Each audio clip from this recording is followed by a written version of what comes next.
Hello, আসসালামু আলাইকুম প্রিয় খামারি ভাই ও বন্ধুরা, কেমন আছেন সবাই? আশা করি ভালোই আছেন।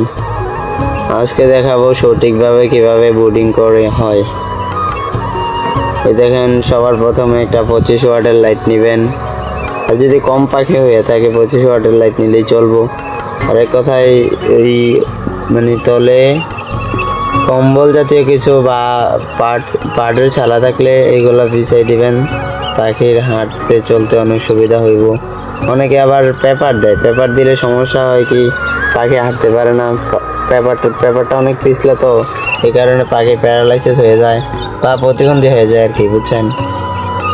আরেকটা কথা, ওই যে পানির পাত্রের ভিতরে সবসময় মার্বেল জাতীয় কিছু বা এই যে ইট জাতীয় কিছু দিয়ে দিলেই হইব। আর সবসময় আমি এই জিরো বাচ্চা থেকে শুরু করে আজকে পাখির বয়স 4 দিন পর্যন্ত আমি এই যে সোনালি স্ট্যাটাসে দিতেছি, আপনারাও এটা ইউজ করবেন। আর প্রথম দিন লাইসোবিট গ্লুকোজ এটা টানা 12 ঘন্টা দিয়ে রাখবেন। আবার তারপরের দিন আবার দিবেন এই যে কি যে কয় Vita-3, এটা দিলেই হইব।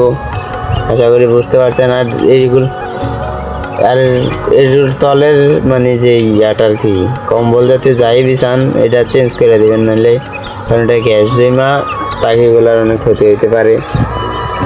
আশা করি বুঝতে পারছেন।